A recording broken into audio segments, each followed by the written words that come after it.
오늘 말씀 제목은 믿음으로 보고 생각하고 말하십시오. 믿음으로 보고 믿음으로 생각하고 믿음으로 말하라 라는 제목을 가지고 말씀을 함께 나누기 원합니다. 우리 인생 자체는 위기의 연속이죠. 매 순간 두려움의 환경과 상황 가운데 내몰리게 됩니다. 루안디의 유명한 그 공산 치하에서 사역을 하셨던 버무란트 목사님의 그 책에 보니까 그분이 성경 가운데 감옥 가운데 한 일이 뭐냐면 성경을 쭉 봤대요. 보는데 두려워 말라 이 말이 도대체 얼마나 나오는가를 한번 세봤다는 겁니다. 그랬더니 365번이 나왔답니다. 그러니까 매 순간 이 말씀을 통해서 그분이 묵상하기를 우리가 매 순간 365일을 매 순간 두려움의 환경 가운데 살아가고 있구나 하면서 바로 두려워하지 말라. 그 순간 우리 들어야 될 하나님의 말씀은 두려워하지 말라. 왜요? 주께서 우리와 함께 하시기 때문입니다. 그 말씀을 내 마음 가운데 새겼다는 얘기죠. 어릴 때 부흥에 참석하니까 어떤 목사님이 그런 얘기를 하시더라고요. 목사님이 인간의 숫자는 5래요. 세상의 사탄의 숫자는 6이래요. 하나님의 숫자는 7이래요. 그러니까 우리가 아무리 사탄과 세상의 우리 힘으로 맞서려고 하면 질 수밖에 없는 것이 우리 숫자가 5이기 때문에 6에게는 안 되는 것이죠. 그러나 하나님이 함께 하시면 이길 수 있는 거예요. 사랑하는 여러분, 하나님을 의지하시기를 축복합니다. 하나님 믿고 나가는 거예요. 그렇기 때문에 성경은 우리에게 위기의 순간 가운데 우리 믿음의 현주소가 어디에 있는가를 우리가 보여주고 있다고 말씀합니다. 믿음이 과연 이 사람이 믿음의 사람인가 아닌가는 예배당에서 이것이 입증되는 것이 아니라는 거예요. 위기의 상황 가운데, 위기의 순간 가운데 이 사람이 정말 믿음이 있는가, 하나님을 신뢰하는가, 믿음으로 하나님을 바라보고 있는가, 이걸 위기의 순간 가운데 우리가 알 수 있다는 얘기죠. 그렇기 때문에 위기라는 말 자체가 위험한 위기인 동시에 또 여기에는 뭐예요? 기회라는 뜻이 있죠. 하나님을 믿기 때문에 하나님을 의지하면 위기는 얼마든지 하나님의 일하심과 역사하심을 경험할 수 있는 은혜의 시간이 될 수 있습니다. 사랑하는 여러분, 지난 올해 주간에 새벽 기도 때 민수기 14장 말씀을 함께 나눴는데 이 말씀을 함께 나누는 가운데 주일날 우리 성도들과 더불어서 이 말씀을 함께 나눠야겠다 생각하여서 이 말씀을 들고 나왔습니다. 믿음으로 바라보고 믿음으로 생각하고 믿음으로 말하는 것이 얼마나 중요한 것인가. 민수기 14장 말씀은 이스라엘 백성들이 약속의 땅 가나안 땅을, 축복의 땅을 눈앞에 두고서도 그들이 보여주었던 그 불신앙의 태도, 그 태도를 적나라하게 보여주는 그 말씀이 우리 민수기 14장의 말씀입니다. 하나님께서 약속하신 땅이잖아요. 축복하신 땅이잖아요. 이미 그 땅을 이미 이스라엘 백성들에게 주신 땅이잖아요. 어떻게 하면 되는 거예요? 들어가서 취하기만 하면 되는 거예요. 하나님이 함께 하시기 때문에. 그런데 그들이 오히려 믿음으로 반응하지 못하고 그 상황 앞에 그들이 적나라하게 믿음이 그 절망과 불신앙으로 말미암아 무너지는 모습들을 우리에게 보여주고 있습니다. 왜 그랬을까요?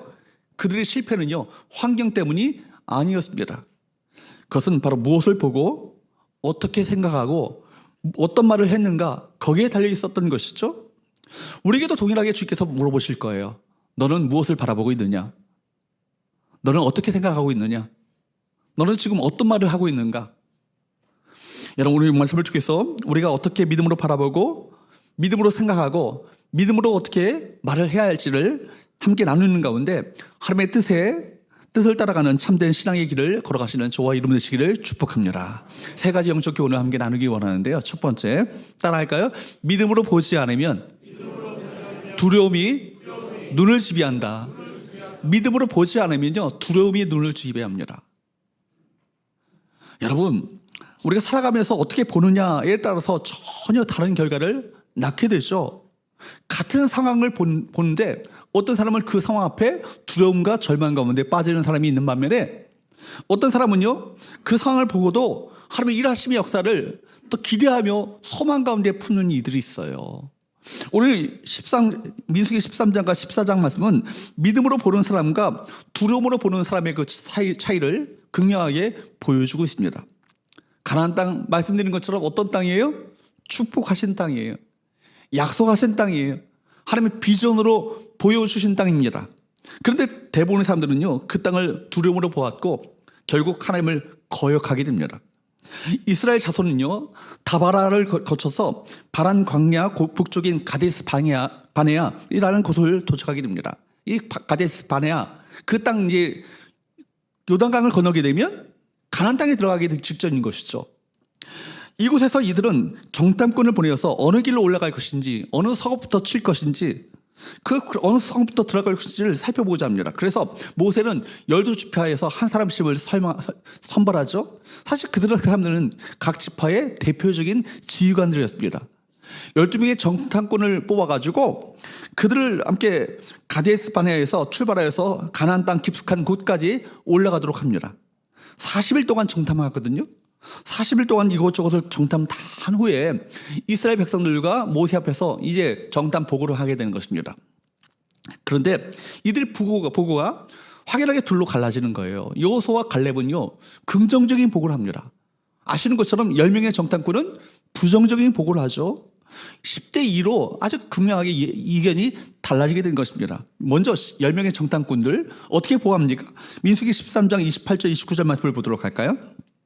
시작. 그러나 그 땅 거주민은 강하고 성읍은 견고하고 심이 클 뿐 아니라 거기서 안악사설을 보았으며 아말렉인은 남방 땅에 거주하고 헷인과 여부스인과 아모리인은 산지에 거주하고 가나안인은 해변과 요단가에 거주하더이다.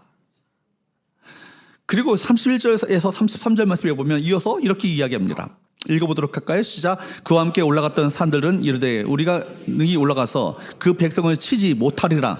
그들은 우리보다 강하니라 하고 이스라엘 자손 앞에서 그 정탐한 땅을 아펴 이르되 우리가 두루 다니며 정탐한 땅은 그 거주민을 탐기는 땅이요 거기서 본 모든 백성은 신장이 장대한 자들이며 거기서 네필림 후손인 아낙 자손의 거인들을 보았나니 우리는 스스로 보기에도 메뚜기 같으니 그들이 보기에도 그와 같을 것이니라. 아멘. 지금 10명의 정탐꾼들 그 땅을 악평하여 말합니다. 악평하여 이르기를 뭐라고 합니까? 그 거주민들을 삼켜버리는 땅이라고. 여러분, 사람이 도저히 살래야 살 수 없는 그 땅에 사는 사람들은 그 땅이 그 사람들을 다 삼켜버린다. 그 얘기가 뭐예요? 척박한 땅이고 황폐한 땅이라는 얘기죠. 몹쓸 땅이라는 얘기예요.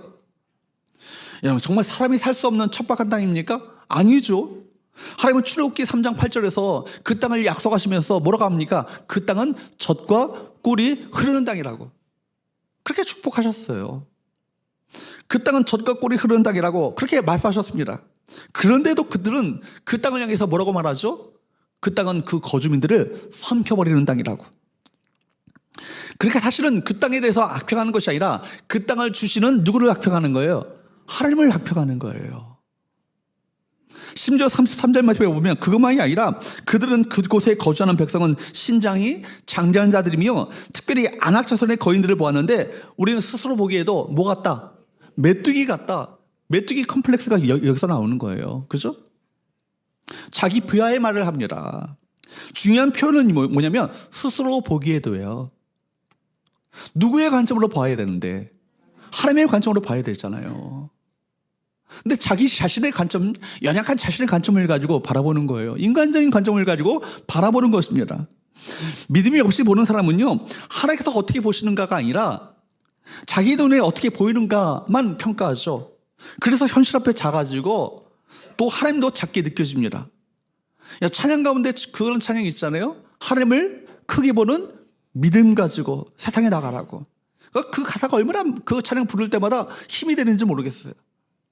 하나님을 크게 볼 때 세상은 작아지게 되는 거예요. 하나님을 크게 볼 때 문제는 작아지게 되는 거예요. 그렇기 때문에 상대는 거인인데 우리는 작은 메뚜기에 불과하다라고 말한 이유는 뭐예요? 하나님의 관점으로 보는 게 아니라 자신의 관점을 가지고 바라봤던 것이죠. 사랑하는 여러분, 왜 이들이 이렇게 패배의식과 열등의식에 사로잡히게 되었습니까? 한마디로 누굴 믿지 못했기 때문에 하나님을 믿지 못했기 때문입니다. 이스라엘 백성들의 하나님은 누구십니까? 애굽에 노예 생활했던 이스라엘 백성들을요, 그들을 기적적으로 10가지 재앙으로 그들을 이끌어내셨잖아요. 바로 앞에 바다가 가로막고 있고 양쪽에 바알스본, 비아히롯 골짜기가 있습니다. 뒤에는 애굽의 친위 부대가 쳐들어오고 있습니다. 그때 바다를 갈라버리시잖아요. 서해 바다처럼 찔끔찔끔 갈라진 것이 아니라 물벽이 되었다고 말합니다. 그렇게 마른 땅같이 그 땅을 건너게 하셨다고 말씀합니다. 말의 쓴물을요 단물로 바꾸셨고, 물이 없을 때 여러분 반석을 치니까 물이 콸콸콸콸 쏟아져 나와서 강이 되었다고 말합니다. 여러분, 길이 없는 광야길을요 길을 만드시는 웨이메이커 하나님이시잖아요. 아무것도 없었던 이들에게 만나 메추라기를 내리셔서 먹이셨던 하나님이 아니십니까? 그걸 생각해 보면요, 하나님은요 가나안 땅 입성하는데 그들 끝장내는 것은요 아무것도 아닌 거예요. 그런데 여러분, 그 하나님을 잊어버리는 거예요. 하나님에 대해서 그들이 신뢰하지 못합니다. 그렇기 때문에 그들이 삶 가운데 오히려 그 상황 가운데 두려움과 절망 가운데 떨고 있는 것이죠.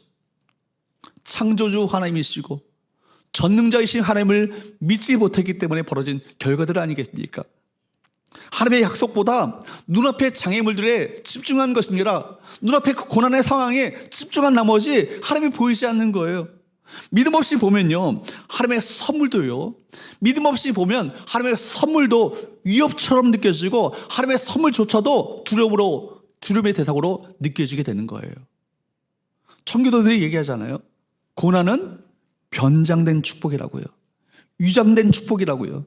고난의 그 겉은 껍데기를 벗겨보면 그 안에는 놀라운 하나님의 은혜와 축복이 담겨져 있기 때문에 고난 앞에 절망하고 낙심할 이유가 없다는 얘기예요. 결국 하나님께서 우리 가운데 허락하신 것은 뭐예요? 해피엔딩 아니에요. 여러분, 누가 뭐라고 해도 하나님께서 하나님의 백성들에게 허락하실 그 마지막 종국은요 해피엔딩이에요. 그걸 바라보는 거예요. 그렇기 때문에 내 인생의 그 고난이라는 퍼즐 조각 하나 붙들고 내 인생은 망했다, 끝났다 말해서는 안 되는 거예요. 결국 퍼즐 조각을 맞추시는 분은 누구십니까? 하나님이시잖아요. 그 퍼즐 조각이 맞춰졌을 때 기가 막힌 하나님의 은혜의 그 섭리가 내 인생 가운데 흐르고 있었음을 비로소 깨닫게 되는 건 아니겠습니까? 반면에 여호수아와 갈렙은 어떻게 말하죠? 30절 말씀을 한번 볼까요? 시작. 갈렙이 모세 앞에서 백성을 조용하게 하고 이르되 우리가 곧 올라가서 그 땅을 취하자 능히 이기리라 하고 막 원망과 불평을 쏟아내는 이스라엘 백성들을 조용히 시키는 거예요. 뭐라고 합니까? 우리가 곧 올라가서 그 땅을 취하자 능히 이길 것이다. 누가 함께 하시니까? 하나님이 함께 하시니까. 갈렙의 눈에는요 누가 보이는 거예요? 하나님이 보이는 거예요. 그들과 함께 하시는 하나님이 보이는 거예요. 그리고 민수기 14장 7절 8절 말씀을 보십시오. 뭐라고 합니까? 시작. 이스라엘 자손의 온 회중에게 말하 이르되 우리가 두루 다니며 정탐한 땅은 심히 아름다운 땅이라 여호와께서 우리를 기뻐하시면 우리를 그 땅으로 인도하여 들이시고 그 땅을 우리에게 주시리라. 이는 과연 젖과 꿀이 흐르는 땅이니라. 아멘. 아멘. 이 주가 누구예요? 여호와가잖아요. 하나님이에요. 하나님이. 우리가 주가 아니라 지금 갈렙과 여호수아가 외치는 그 말의 그 믿음의 선포의 그 말의 주어는요 하나님이에요. 내가 하면 할 수 없지만 우리와 함께 하시는 하나님이 하신다면 그 땅은 심히 아름다운 땅이 될 것이다. 그 땅을 능히 취하게 될 것이다. 그 땅을 이미 우리 가운데 주셨기 때문에 우리는 승리하게 될 것이다. 여러분 보십시오. 이것이 바로 믿음의 사람들의 어떤 보고 아닙니까? 고백 아니에요? 여러분 10명의 부정적인 보고를 했던 10명의 정탐의 보고가 완전히 틀렸거나 잘못된 것이 아니에요. 사실은 객관적 사실에 입각하여서 현실적인 이야기를 하고 있는 것이죠. 나름대로 자신들이 본 사실에 입각하여서 객관적이고 현실적이고 이성적인 보고를 하고 있는 거예요. 성읍들은 크고 견고하더라. 아말렉 족속들은 남방에 있고 헷사람, 여부스 사람, 아모리 사람들은 어디에 있더라. 근데 아낙 사람, 자손 사람들은 신장이 장대하고 기골이 장대하여서 우리는 거기에 비교가 되지 않는다. 메뚜기가 같다. 반면에 갈렙의 보고는요, 그 땅은 아름다운 땅이다. 젖과 꿀이 흐르는 땅이다. 올라가서 취하자 능히 이르라. 여러분 다분히 감상적이고 선동적인 보고인 것처럼 느껴집니다. 이 두 보고 중에서 어떤 것이 객관적이고 신뢰만 합니까? 10명의 정탐꾼 보고입니다. 그렇다면 그들의 보고를 믿어야 합니까? 그렇지 않죠. 그들의 말을 들어서는 안 될 것입니다. 왜 그렇습니까? 그들이 객관적이고 이성적이고 현실적이고 실제적인 어떤 그런 상황을 정확히 판단하여서 이야기하는 것처럼 보이지만 사실은 거기엔 치명적인 함정이 빠져 있어요. 함정이 있습니다. 누가 빠졌습니까? 그들과 함께 하시는 하나님이 빠져 있어요. 그들의 보고에 빠진 것은요, 그들이 보지 못한 것이 있다는 것입니다. 바로 하나님이시죠. 그 땅은 하나님께서 이미 그들에게 주시겠다 약속하신 땅이잖아요. 그리고 그 땅을 이르기까지 인도하셨던 그분이 누구십니까? 하나님이 아니십니까? 그리고 그 땅에 함께 하신다. 그 땅에 들어가서 너희들이 그 전쟁 가운데, 가나안 정복 전쟁 가운데 내가 함께 하겠다 친히 약속하셨던 하나님입니다. 말하자면 하나님에 대한 믿음이 빠져 있는 것이죠. 그런데 여호수아 갈렙은요, 똑같은 땅을 보고서도 정반대의 말을 하는 거예요. 하나님의 시선으로 그 땅을 바라보는 것입니다. 현실을 보되 어떤 눈을 가지고 바라보는 거예요? 믿음의 눈을 가지고 그 땅을 해석하는 거예요. 보지 않는 것이 아니라 봤죠. 봤지만 해석을 달리하는 거예요. 그 땅은 하나님께서 이미 우리에게 주신 땅이다. 그 땅에 우리가 입성하게 될 때 누가 함께 하신다? 하나님이 함께 하신다. 능히 하나님께서 함께 하신다면 능히 그들을 이길 것이다. 14장 9절 하반절 말씀을 한번 보세요. 이렇게 말합니다. 시작. 그 땅 백성을 두려워하지 말라. 그들은 우리의 먹이라. 그들의 보호자는 그들에게서 떠났고 여호와는 우리와 함께 하시느니라. 그들을 두려워하지 말라. 이것이 믿음의 사람의 시각이에요. 문제가 없어 보이는 것이 아니라 문제가 있죠. 문제가 분명히 있습니다. 문제를 파악합니다. 문제를 이미 알고 있어요. 그러나 하나님께서 함께 하신다면 능히 이길 것이다. 이 확신을 갖는 거예요. 사랑하는 여러분, 신앙생활의 관건은요, 두려움의 문제가 없느냐 이게 아니에요. 두려움의 이 문제를요 어떻게 이기는가, 이것이 관건 아니겠습니까? 믿음 없이 보면요 두려움이 모든 것을 집어삼킵니다. 그러나 믿음으로 보면 두려움조차도, 이 두려움의 이 상황조차도 하나님의 약속을 이루는 도구가 될 수 있다는 얘기예요. 지금 내 삶의 가나안 땅은 무엇입니까? 하나님께서 약속하셨지만 내가 두려워하고 있는 것은 과연 무엇입니까? 지금 현실을 내가 믿음으로 바라보고 있습니까? 아니면 그냥 현실적으로 인간적인 눈을 가지고 상황 앞에 두려워하며 염려하며 떨고 있습니까? 사랑하는 여러분, 믿음의 눈을 가지시기를 축복합니다. 두려움을 믿음으로 해석하십시오. 여러분, 그리고 여호수아 갈렙처럼 믿음으로 선포하며 나가시는 저와 여러분 되시기를 주로 축복합니다. 두 번째, 따라할까요? 믿음 없이 생각하면 하나님의 뜻이 왜곡된다. 믿음 없이 생각하면요 하나님의 뜻조차도요, 하나님의 섭리조차도요 왜곡되게 느껴지고 생각되어지며 해석되는 거예요. 백성들이 10명의 정탐꾼들의 보고를 어떻게 반응합니까? 그 앞에 어떻게 반응합니까? 2절과 4절 말씀을 한번 보십시오. 2절에서 4절 길지만 읽어보도록 할까요? 시작. 이스라엘 자손이 다 모세와 아론을 원망하여 온 회중이 그들에게 이르되 우리가 애굽 땅에서 죽었거나 이 광야에서 죽었으면 좋았을 것을 어찌하여 여호와가 우리를 그 땅으로 인도하여 칼에 쓰러지게 하려 하는가? 우리 처자가 사로잡히니 애굽으로 돌아가는 것이 낫지 아니하냐? 이에 서로 말하되 우리가 한 지휘관을 세우고 애굽으로 돌아가자 하며 어찌하여 여호와가, 하나님의 주어이기네, 그죠? 근데 하나님이 우리에게 어떻게 하신대? 망하게 하신대요. 죽게 하신대요. 여러분, 기가 막힌 얘기 아니겠어요? 차라리 애굽으로 돌아가는 것이 낫지 않냐? 충격적인 왜곡이죠. 여러분, 하나님 어떤 분이세요? 그 백성을 사랑하셔서 우리 찬양대가 오늘 고백했던 것처럼 사랑과 은혜로 인도하시는 하나님 아니세요? 그 사랑이 우리를 흐르고 있고 그 은혜가 우리 가운데 흐르고 있고 그 사랑과 은혜로 기어이 우리 축복의 땅으로 인도하시는 그 하나님 아니십니까? 그런데 하나님의 백성이라고 하는 자들이, 하나님의 백성이라 하는 작자들이 뭐라고 말해요? 우리를 죽이기 위한 인도라고, 우리 망하게 하는 인도라고.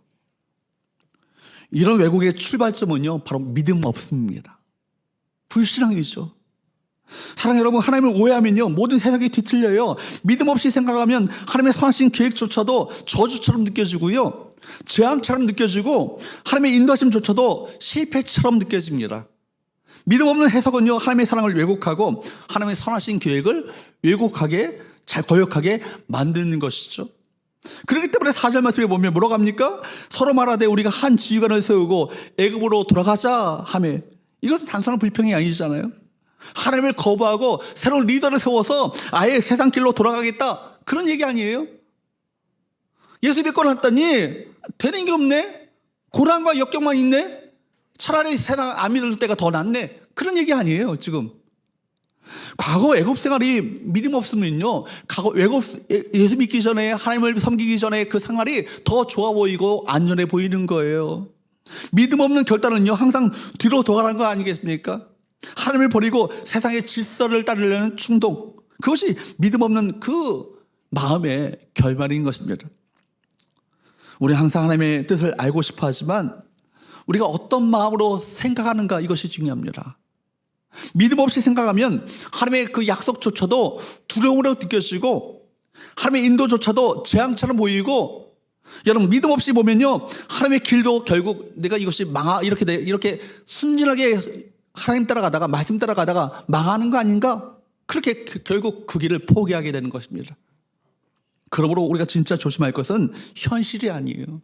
두려움의 현실이 아니라 믿음 없이 생각하는 우리 자신입니다. 여러분 믿음이 좋다는 것은 뭘 말하죠? 상황을요 말씀과 믿음으로 해석해낼 수 있는 능력이 있다는 거예요. 그 사람은 흔들리지 않아요. 어떤 상황이 두려운 상황을 맞닥뜨린다 할지라도 그것을 말씀으로 해석해내고 믿음으로 해석할 수 있는 관점이 정확히 살아있고 그 가운데 하나님께서 함께 하심을 이것이 영적으로 보이게 된다면 그 사람은 결코 흔들리지 않죠. 근데 왜 시험에 빠져요? 그 순간에 하나님은 보이지 않아요. 자기 중심적으로 해석하는 거예요. 자기 욕심대로 생각하는 것입니다. 그러니까 결국 시험에 빠진 걸 아니겠습니까? 그러므로 여러분 우리가 생각하는 방식은요 신앙의 굉장히 중요한 요소입니다. 세상을 바라보는 렌즈를 말씀과 믿음이라고 하는 렌즈로 세상을 바라보아야 되는데, 세상을 해석할 때 말씀과 믿음이라는 이 프리즘을 가지고 세상을 해석해내야 되는데, 세상의 기준, 감정의 파도, 과거의 상처, 사람의 시선을 기준으로 삼으면요 어떻게 돼요? 그것이 골로 가는 거예요. 장망성되는 거예요. 여러분 말씀으로 기준으로 생각하면 하나님께서 지금 이끄시는 모든 길이 하나님의 사랑으로 여겨지잖아요. 은혜로 느껴지잖아요. 사랑과 은혜로 이끄시는 길임을, 인도하심을 내가 해석하고 확신하며 살아갈 수 있는 거 아니겠습니까? 지금 그렇기 때문에 이 상황을 믿음으로 정확하게 해석해낼 수 있는 능력이 생기는 거예요. 믿음의 사람은. 그렇기 때문에 고린도후서 10장 5절 말씀은 이렇게 말씀하죠. 고린도후서 10장 5절 말씀을 읽어보도록 합니다. 시작.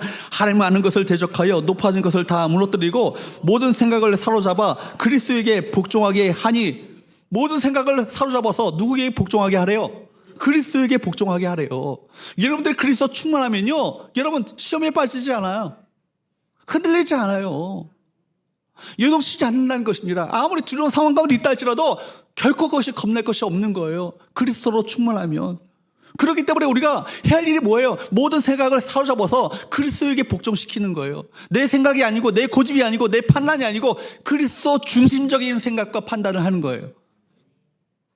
말씀으로 즉 말하자면 상황을 해석해내는 것이죠. 그래서 말씀 묵상이 중요한 거예요. 말씀 묵상은 뭐예요? 성경 공부하는 얘기가 아니에요. 말씀을 가지고 내 상황에 그 말씀을 어떻게 해석해낼 것인가, 이 상황이 하나님의 말씀에 의하면 이 상황은 어떻게 내가 이것을 해석하고 생각해야 할 것인가, 이것을 끊임없이 생각하는 것이 뭐예요? 이게 묵상 아니에요.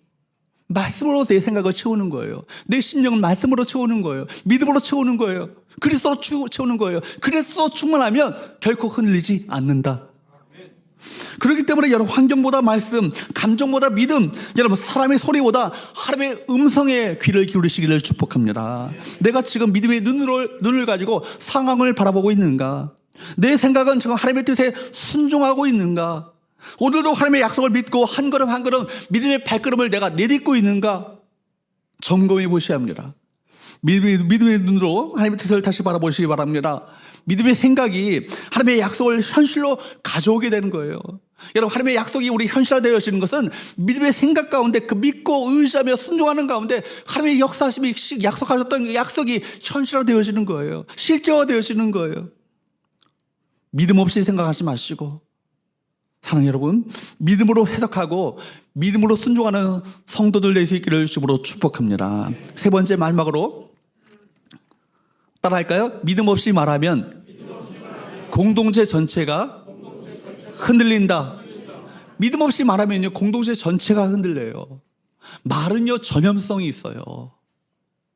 믿음 없이 말하면요 이 부정적인 이 원망과 불평이 막 전염병처럼 코로나처럼 막 퍼져나가요. 그 공동체 전체가 흔들리죠. 반면에 믿음의 언어가요 내 주변 사람을 세웁니다. 또 동일하게 믿음의 언어가 우리 공동체를 세우고 목장을 세우고 교회를 세우고 이 세상을 세워나가는 거예요. 그죠? 그렇기 때문에 지금 믿음 없는 말이 어떻게 공동체를 무너뜨리는가를 한번 보십시오. 14장 1절 말씀을 한번 보세요. 14장 1절 시작. 온 회중이 소리를 높여 부르짖으며 백성이 밤새도록 통곡하였더라. 이게 회개기도가 아니잖아요. 뭐예요? 죽었다, 끝났다, 막 울고 난리한 거예요. 지금 여호와가 우리 망하게 한다, 막 그냥 통곡하며 부르짖는 거 아닙니까?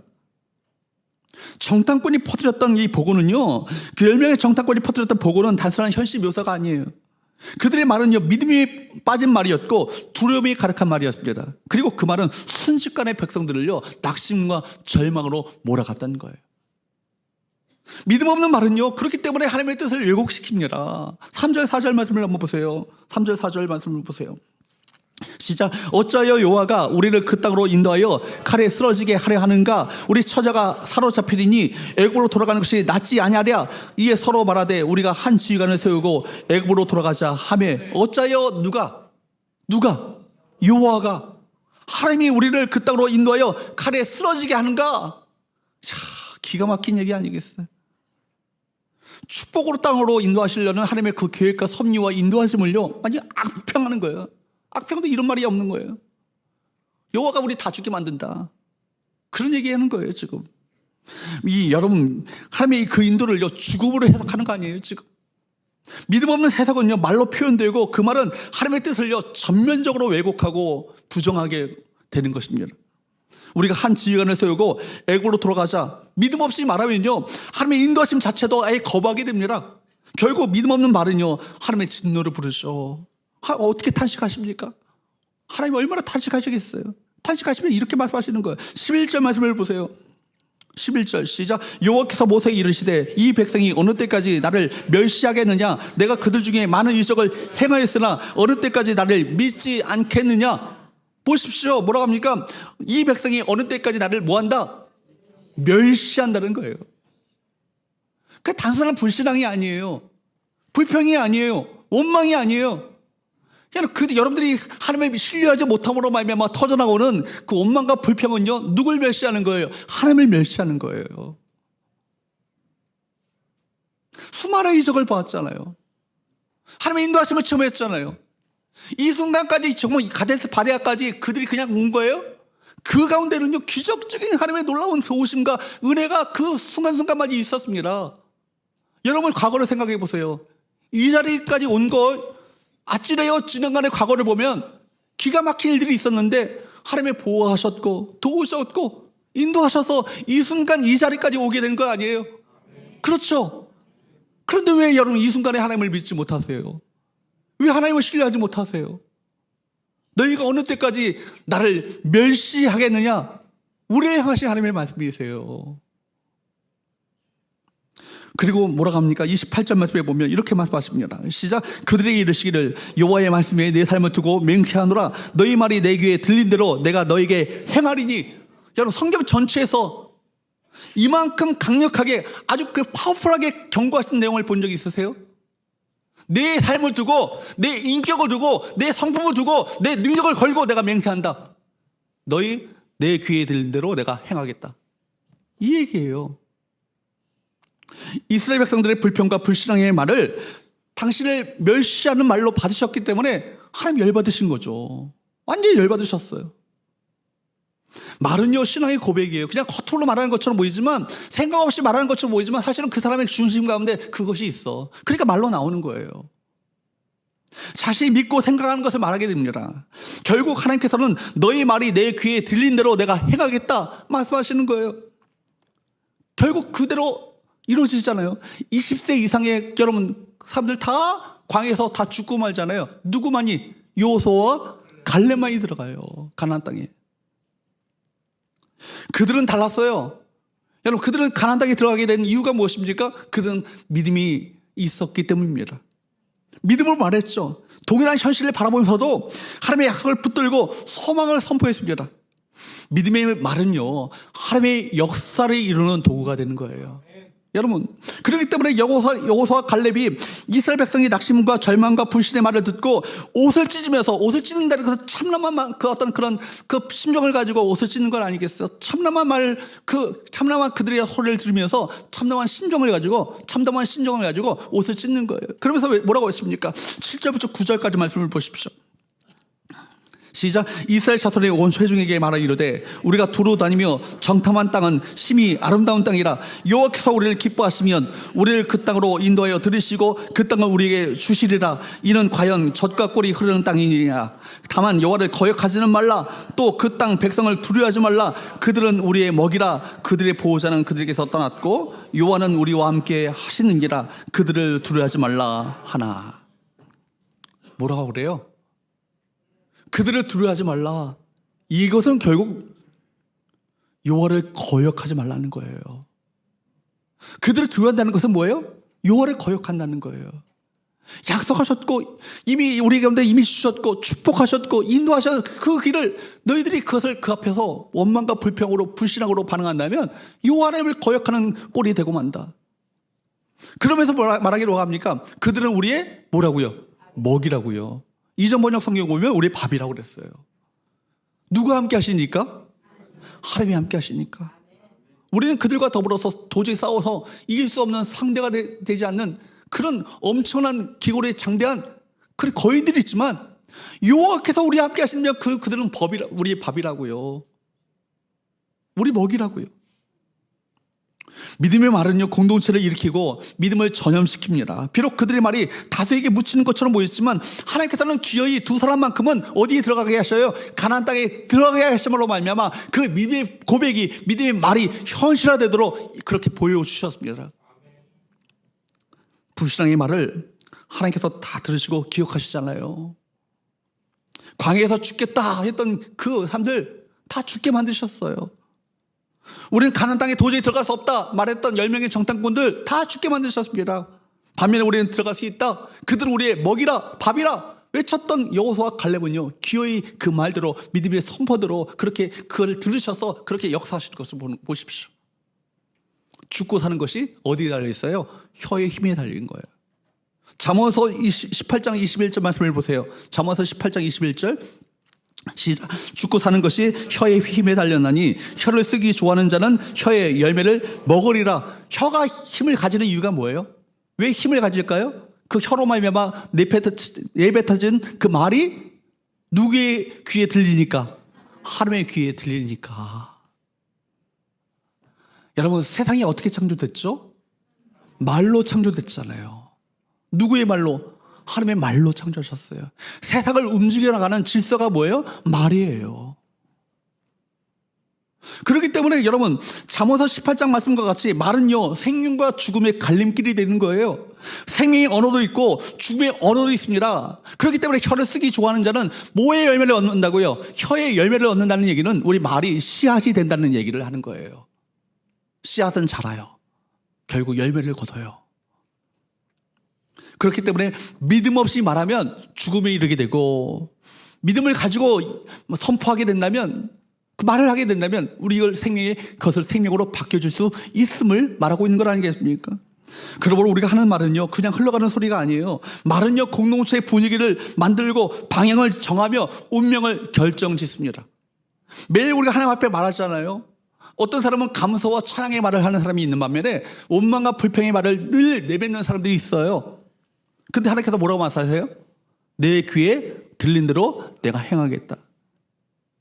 우리 입술의 고백이, 여러분, 찬양과 믿음의 선포가 하나님의 귀에 들리게 될 때 그 말씀대로 하나님께서 역사하시겠다, 그 말씀 아니겠습니까? 그러므로 우리가 하나님의 귀에 들려줘야 될 말은 무엇이겠습니까? 감사의 말을 해야 되겠죠. 감사의 고백. 불평 대신에 정말 원망과 불평이 쏟아져 나올 수 있는 그 순간에 입술을 닫으시고 그냥 감사로 반응하시기를 축복합니다. 비록 상황이 어렵더라도 힘들더라도 하나님 감사합니다. 주님은 선하심을 믿습니다. 나라와 권세와 영광이 아버지께 영원히 있음을 전 믿고 감사하겠습니다. 이것이 진짜 믿음의 사람들의 고백 아니에요? 믿음의 찬양을 하셔야 돼요. 환경 자체는 낙심할 수밖에 없지만 환경을 바라보지 말고 약속을 바라보며 하나님을 선하심을 신뢰하면서 하나님을 찬양할 수 있어야 할 것입니다. 주님처럼 보지 못하지만 주님께서 일하심을 믿습니다. 하나님의 선하신 하나님을 내가 찬양합니다. 이 순간 가운데 도리어 하나님을 찬양함으로 믿음으로 반응하기 원합니다. 여러분, 믿음으로 찬양하면 그 찬양을 하나님 받으시고 찬양 가운데 임재하시는 하나님께서 그 찬양의 고백대로 일하심을 믿으시기를 축복합니다. 그렇기 때문에 예배 가운데 찬양할 때 여러분 그냥 세상 노래 유행가 부르듯이 찬양하지 마십시오. 힘을 다해 찬양하시기 바랍니다. 온몸을 다해 찬양하시기 바랍니다. 믿음의 거의 마음을 담아 주 앞에 찬양하시기 바랍니다. 그 고백을 하나님께 들으실 거예요. 뿐만 아니라 여러분 소망의 선포. 상황이 절망스럽더라도 어렵더라도 부정적인 말을 멈추고 소망을 선포해야 할 것입니다. 주님, 이 상황 가운데서도 주의 뜻이 이루어질 것을 전 믿습니다. 일하심을 전 믿습니다. 주께서 행하실 것을 믿습니다. 이것이 우리 가운데 필요한 거예요. 지금 나는 믿음의 말을 하는가 두려움의 말을 하고 있는가, 내가 그 한 마리 공동체에게 소망을 주고 있는가, 낙심을 퍼뜨리고 있는가, 하나님을 높이는 말을 하고 있는가, 하나님을 멸시하는 말을 하고 있는가. 우리 공동체에서 해야 될 말이 뭐예요? 목장 안에서 해야 될 말이 뭐예요? 격려하는 말, 위로하는 말, 소망을 주는 말, 믿음의 언어를 바라셔야 되잖아요. 옆에 분들을 한번 보세요. 어떤 말을 하셔야 되겠어요? 쳐다보시면서 너 참 답이 없다, 이런 말을 하셔야겠어요? 아니잖아요. 당신을 통해서 일하시 하나님을 기대합니다. 당신을 하나님께서 세우실 거예요. 당신을 치료하실 거예요. 회복시키실 거예요. 놀라운 일을 행하실 거예요. 믿음의 격려를 하십시오. 10초간 시작. 지금 얘기 안 하시는 분은 답이 없다는 얘기예요. 시작. 그래요, 여러분. 그 얘기를 하셔야 되는 거예요. 여러분, 어떻게 얼굴이 민주주의처럼 생겼냐, 이렇게 하면 안 되는 거고, 하나님께서 아름답게 당신의 얼굴을 사랑스럽게, 정말 사랑스럽게 만드셨다고. 믿음의 언어를 하셔야 되는 거예요.